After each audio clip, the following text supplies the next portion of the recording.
अभी कुछ दिनों पहले बेंगलोर के एक एंटरप्रेन्योर अनुराधा तिवारी ने एक्स हैंडल पर एक पोस्ट किया और उस पोस्ट में उन्होंने एक तस्वीर शेयर करते हुए अपनी कैप्शन में लिख दिया ब्राह्मण जीन्स। अब जैसे ही उन्होंने अपनी जाति बताई, उन्हें ट्रोल किया जाने लगा और जो ट्रोल करने वाले हैं वो ये बताने की कोशिश करने लगे कि ब्राह्मणों ने ही इस देश में जातिवादी प्रथा लाई। लेकिन क्या जो ट्रोल कर रहे हैं वो जातिवादी नहीं है? क्या जो ये बताने की कोशिश कर रहे हैं कि अनुराधा तिवारी अपनी जाति दिखाकर गलत कर रही हैं, क्या वो जातिवादी नहीं है? ऐसे में अगर ट्रोल किया जा रहा है और ये बताने की कोशिश की जा रही है कि ब्राह्मणों की वजह से ही कथित तौर पर छोटी जातियों को दुख सहना पड़ा और उनके साथ सितम हुआ, तो क्या इस देश में ब्रिटिशर्स और मुगलों की वजह से अत्याचार नहीं हुआ? तो क्या ऐसे में क्या आप मुस्लिमों से नफरत करते हैं, क्रिश्चियन से नफरत करते हैं, उन्हें ट्रोल करते हैं? ब्राह्मणों को ट्रोल करने वाले क्या कभी किसी यादव, किसी राजपूत, किसी गुजर, किसी जात की जात पर उसे ट्रोल करते हैं? ऐसे में तमाम सवाल, और यहाँ पर सवाल ये भी उठता है कि क्या पूरा ठेका ब्राह्मण समुदाय ने ही ले रखा है जातिवादी प्रथा खत्म करने के लिए? भले ही मैं ब्राह्मण हूँ, लेकिन निश्चित तौर पर हर चीज से हमारी यहाँ पर लड़ाई है।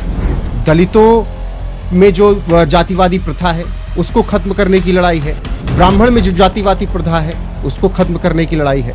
एक तरफ तो आप कहते हैं कि हम हिंदू एकता की बात करते हैं, दूसरी तरफ आप फिर बात करने लगते हैं अलग अलग जातियों की। तो ऐसे में कहाँ होती है हिंदू एकता? और फिर जीतता कौन है? वो आपके सामने होता है। अनुराधा तिवारी के एक पोस्ट के बाद जिस तरीके से उन्हें ट्रोल किया गया, उसके बाद अब सबकी जातिवादी मानसिकता सामने आ गई है, क्योंकि जो लोग ट्रोल कर रहे हैं वो खुद जातिवादी मानसिकता से भरे हुए हैं और लगातार अनुराधा तिवारी को नीचा दिखाने की कोशिश कर रहे हैं। तो ऐसे में अब ये जानना है कि अनुराधा तिवारी ने क्या कुछ और लिखा, क्योंकि जिस तरीके से अनुराधा तिवारी को ट्रोल किया गया उसके बाद सोशल मीडिया पर हंगामा बरपा हुआ है। ऐसे में अनुराधा तिवारी ने एक और पोस्ट किया। अपने उस एक पोस्ट के बाद उन्होंने लिखा, ब्राह्मण शब्द के मात्र उल्लेख से ही इतनी तीव्र प्रतिक्रिया हुई। और इसके बाद उन्होंने बताया कि जिसे आरक्षण या सरकारी सहायता का लाभ नहीं मिलता, अपनी उपलब्धियों पर गर्व करने का उसे पूरा अधिकार है। और अपर कास्ट को सिस्टम से कुछ नहीं मिलता, ना आरक्षण, ना ही कोई मुफ्त चीजें। हम सब कुछ अपने दम पर कमाते हैं और हमें अपने वंश पर गर्व करने का पूरा अधिकार है। तो कुछ इस तरीके से अनुराधा तिवारी ने सफाई दी, लेकिन अभी भी उन्हें लगातार ट्रोलिंग का शिकार होना पड़ रहा है। ऐसे में थोड़ा जान लेते हैं कि कौन है अनुराधा तिवारी और क्यों वो इतना चर्चाओं में है और क्यों उनकी बात हो रही है। दरअसल अनुराधा तिवारी बेंगलोर बेस्ड एंटरप्रेन्योर हैं, content marketing company just burst out की फाउंडर और सीईओ हैं।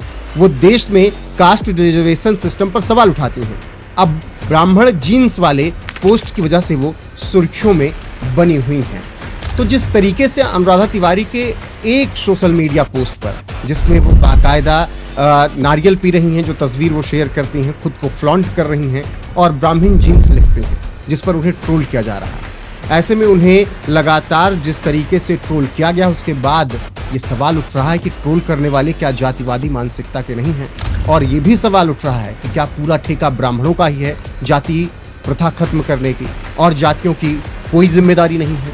और जाति की जब बात आती है तो कोई कथित तौर पर कितनी ही नीची जाति का हो, वो कहीं ना कहीं से अपनी नीची जाति को लाकर अपना कॉलर खड़ा कर लेता है और भौकाल दिखाने लगता है कि हम उनसे बड़ी जाति हैं। तो ऐसे में सबको एक साथ आकर जाति खत्म करनी होगी। किसी एक ब्राह्मण को ट्रोल करने से जातिवाद प्रथा खत्म नहीं हो जाएगी। और अगर आपको ट्रोल करने से लगता है कि आप जातिवादी नहीं हैं, तो एक बार खुद पहले अपने गिरिबान में झांकिए, फिर तस्वीरें साफ हो जाएंगी।